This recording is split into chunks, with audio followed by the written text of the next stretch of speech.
Bien-aimés dans le Seigneur, je rends grâce à Dieu qui nous permet d'échanger au travers de cette plateforme, le podcast Ma vie va réussir. Nous nous retrouvons pour une nouvelle série d'enseignements. Nous sommes sortis de la série sur le silence de Dieu. Vous pouvez encore consulter l'intégralité des enseignements qui ont été donnés dans le cadre de cette série. On parlait de comment est-ce qu'il faut interpréter, analyser et se comporter lorsque Dieu est silencieux.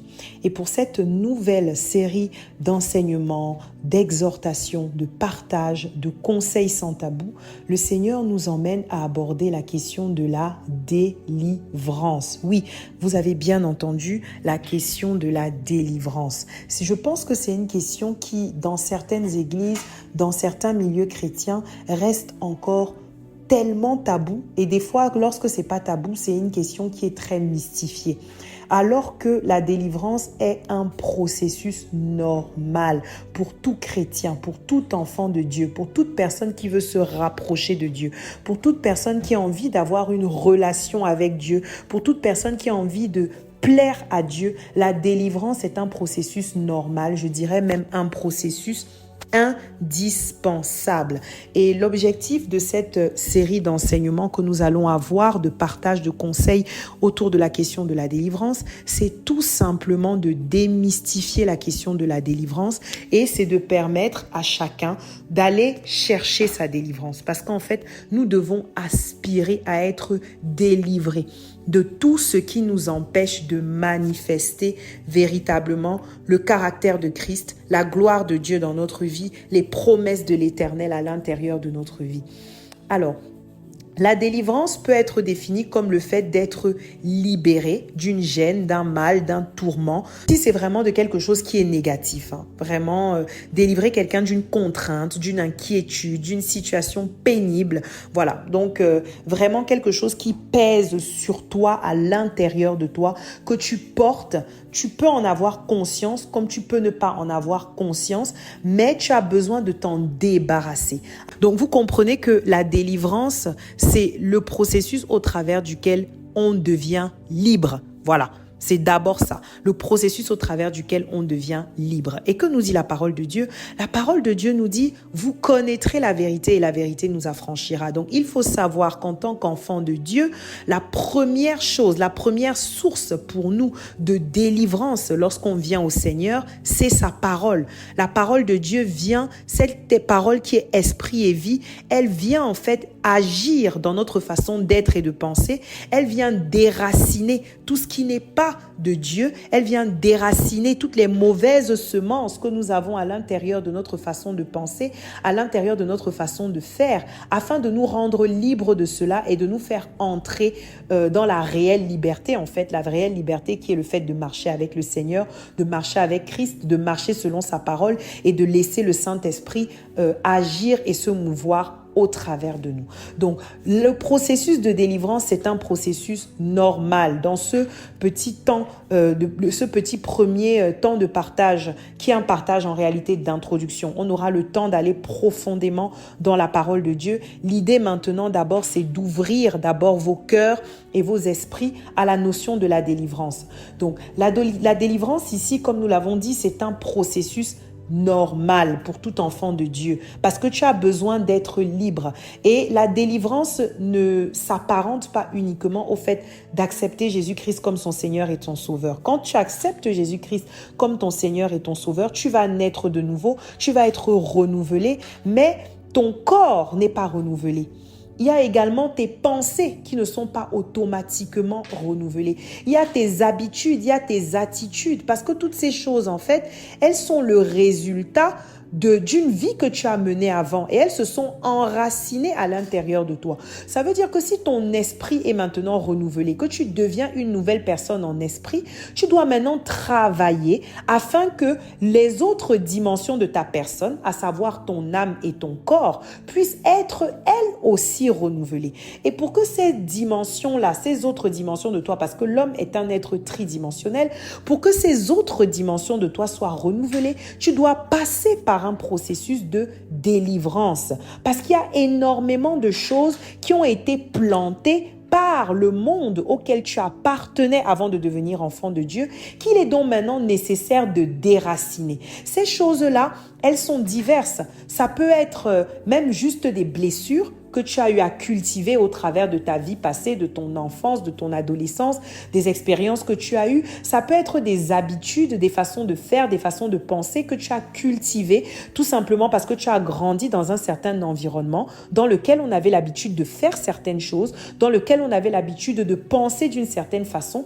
Et du coup, ces choses-là ont fait chair avec toi. Ça peut être un caractère que tu as développé à cause de l'environnement dans lequel tu as évolué. Ça peut être aussi des semences qui ont été faites dans ta vie par les personnes qui t'entouraient, même de manière inconsciente, parce que tu peux appartenir à une famille dans laquelle, par exemple, la tradition a une place très importante et on t'a amené à faire certains rites, certains rituels qui sont en inadéquation avec la parole de Dieu. Donc, tu as énormément de choses. Ça peut même aussi être des alliances conscientes que tu aurais bâties lorsque tu n'étais pas encore enfant de Dieu, peut-être par ignorance. Oui, parce que la parole de Dieu parle des temps d'ignorance. Lorsque tu ne maîtrises pas la parole de Dieu, lorsque tu n'es pas enraciné en Christ, tu peux être emmené à poser des actes et à bâtir des alliances qui vont en réalité te desservir. Donc, lorsque tu arrives comme ça dans le Seigneur et que le Seigneur t'ouvre la porte de ce nouveau royaume, celui des enfants de Dieu, de cette nouvelle maison, de cette nouvelle demeure, tu dois travailler maintenant à te débarrasser de tout ce qui t'empêche de profiter et de jouir pleinement des avantages qui te sont attribués en tant qu'enfant de Dieu, qui est ta nouvelle identité. Et afin de pouvoir te débarrasser de ces choses, tu dois donc en être délivré. C'est ce qu'on appelle donc le processus de délivrance. Le processus de délivrance, comme tu peux donc le voir, c'est un processus qui est beaucoup plus vaste qu'on le pense. Et l'objectif, en fait, de ce premier petit partage, c'est de te faire prendre conscience que nous avons tous besoin de délivrance dans un domaine quelconque. Pourquoi?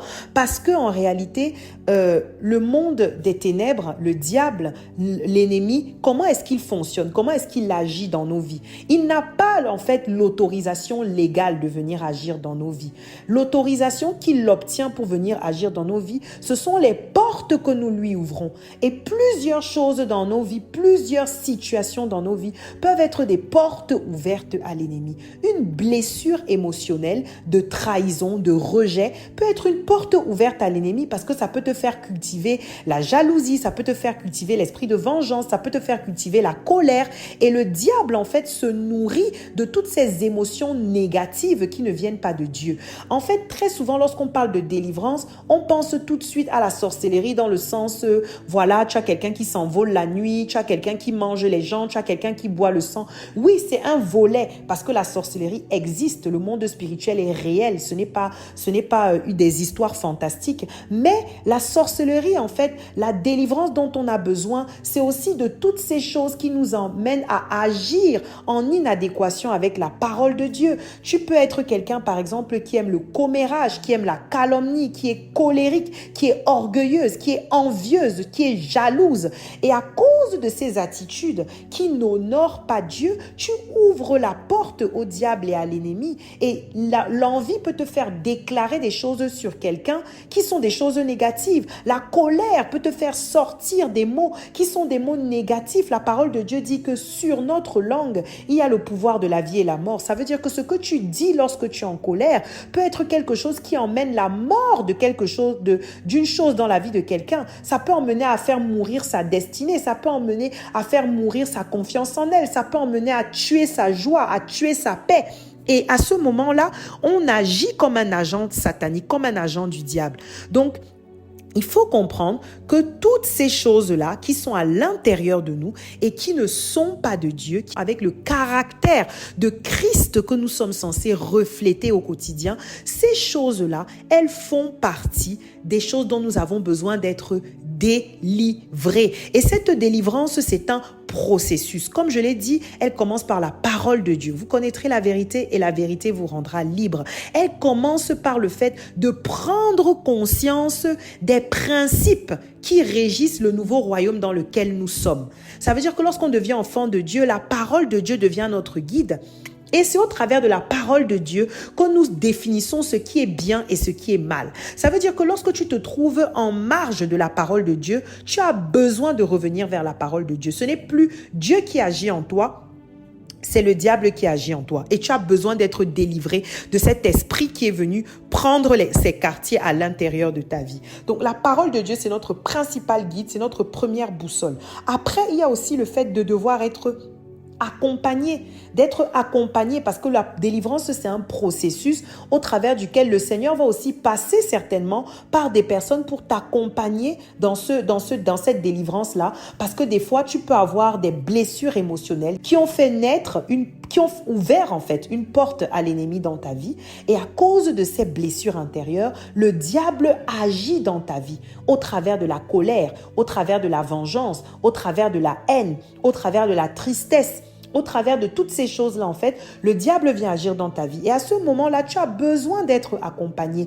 Parce qu'en fait, il faut que tu fasses sortir toutes ces émotions négatives de toi afin que tu laisses à Dieu de l'espace pour venir restaurer maintenant ta vie. Et c'est là qu'il existe des coachs spirituels, il existe des psychologues chrétiens, par exemple. Il existe même tout simplement des leaders qui ont ce don-là d'écouter, de conseiller, d'accompagner, de bâtir en fait, de rebâtir des vies. Il y a des personnes qui ont des appels véritablement pour ça, pour restaurer l'âme, pour restaurer les vies, pour restaurer les personnes qui ont été blessées, qui ont été brisées. D'accord? Donc, il faut prendre conscience de ça. Il y a besoin de cet accompagnement-là. Tu as besoin aussi, pour entrer dans ce processus de délivrance, tu as besoin de renoncer à tout ce qui t'a lié auparavant, à toutes ces choses négatives, que ce soit des alliances conscientes ou que ce soit des alliances inconscientes qui auraient été bâties à ton insu ou alors au travers d'expériences négatives que tu as eu à traverser. Tu as besoin de passer par un processus de renonciation.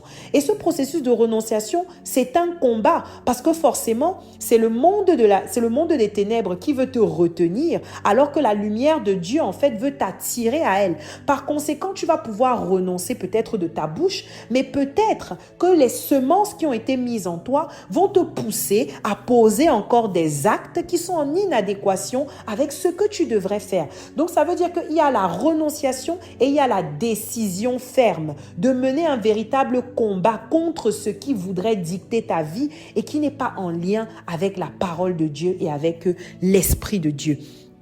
Et ça demande un certain accompagnement. Et il faut prendre conscience véritablement, ça c'est quelque chose que j'ai envie de dire avant de conclure ce petit partage introductif, il faut prendre conscience véritablement qu'il s'agit d'un processus, et je dirais même d'un processus permanent. Personne ne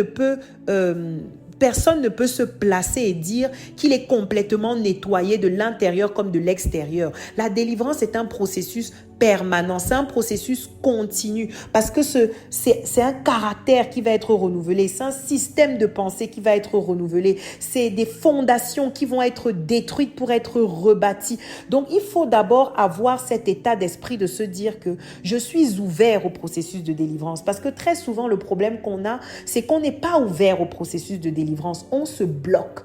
Dès lors qu'on parle de délivrance, on se bloque, on met une barrière, parce qu'on se dit non, on veut me prendre pour un sorcier, on veut me prendre pour un satanique, on veut me prendre pour quelqu'un de mauvais. Non, moi je suis pas quelqu'un de mauvais, je suis quelqu'un de bien. Moi je suis enfant de Dieu.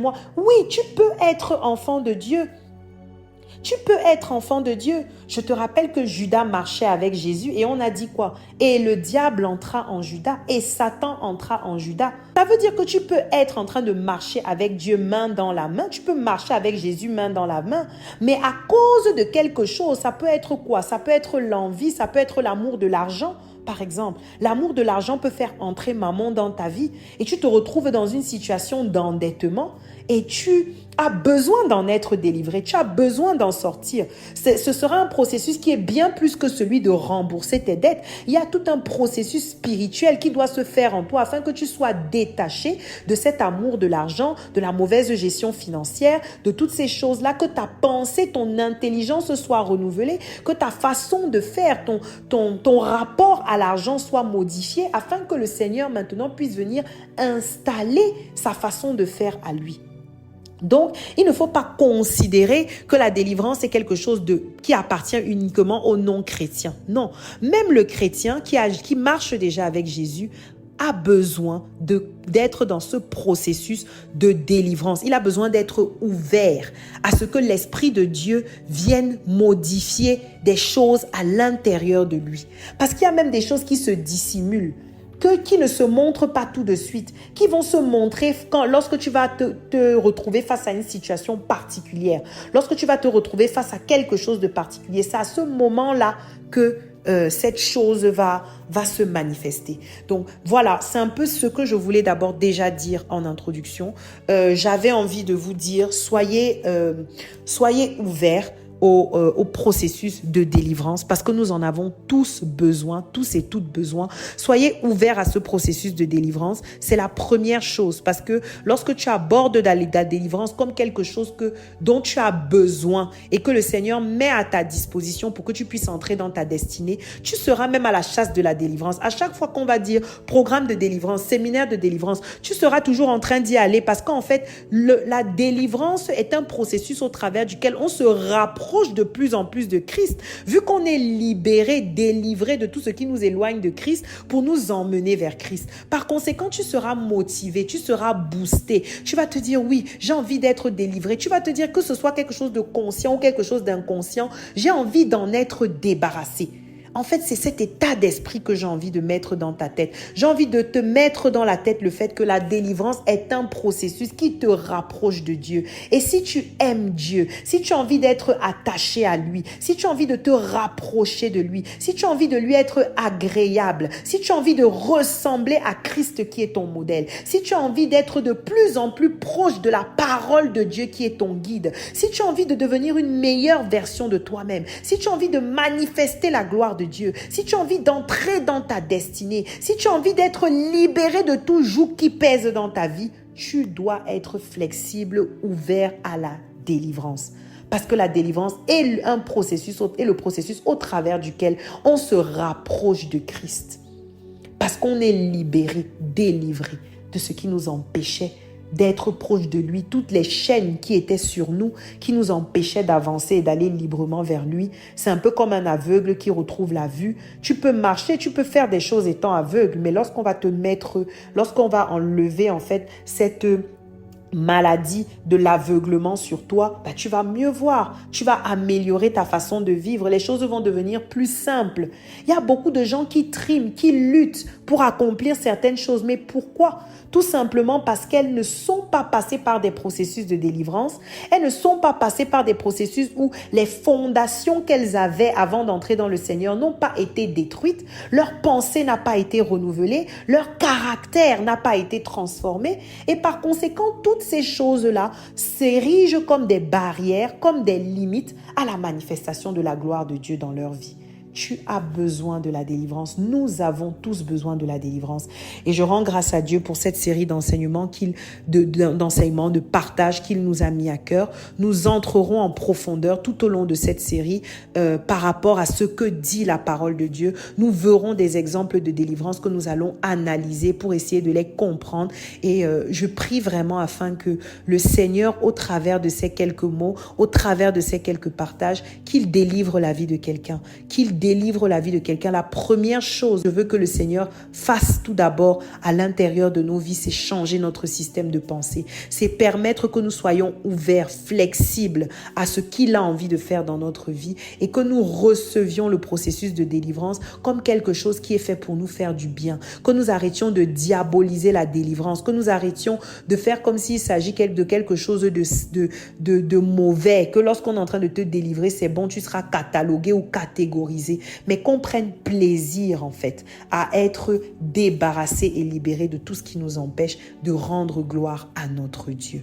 Que le Seigneur te bénisse et à très vite pour le début et la suite de cet enseignement. C'était juste une petite introduction et pour te servir, c'était le ministre Gaël Oyono, leader principal du mouvement Sharing Testimony. Que Dieu te bénisse.